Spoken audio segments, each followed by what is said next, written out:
word jihad is mentioned in the Quran about 41 times.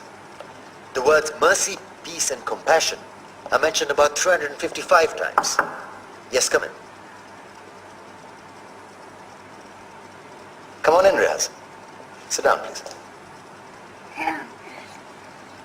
Contrary to popular belief in most Western cultures, Islam is a religion that preaches peace and tolerance. Yes, Patricia.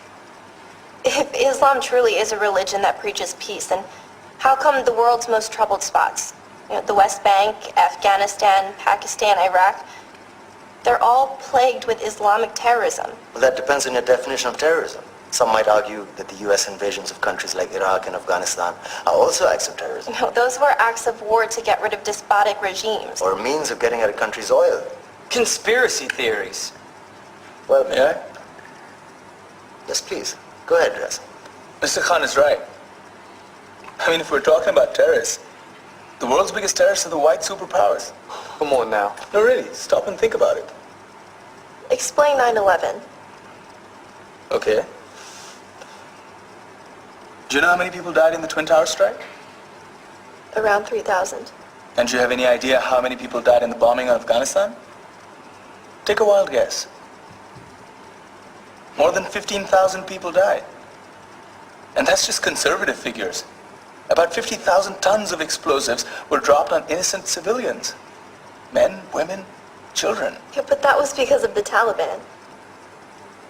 Now that you brought it up, did you know that the Taliban was a creation of the CIA to fight the Russians? Whatever. They were still harboring terrorists.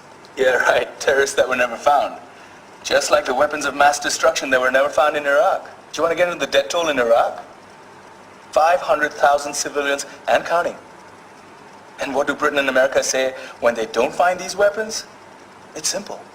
They just say sorry. And still refuse to relinquish control of these countries. What are you trying to say? What I'm trying to say is that just because you're American, wear a fancy suit, and call yourself the president, doesn't make you any less of a terrorist. I'm saying that if you don't stop meddling in other people's countries, you will face a backlash. If Muslims like you feel that way, then why don't you get out of our country? We will. As soon as you promise to leave ours.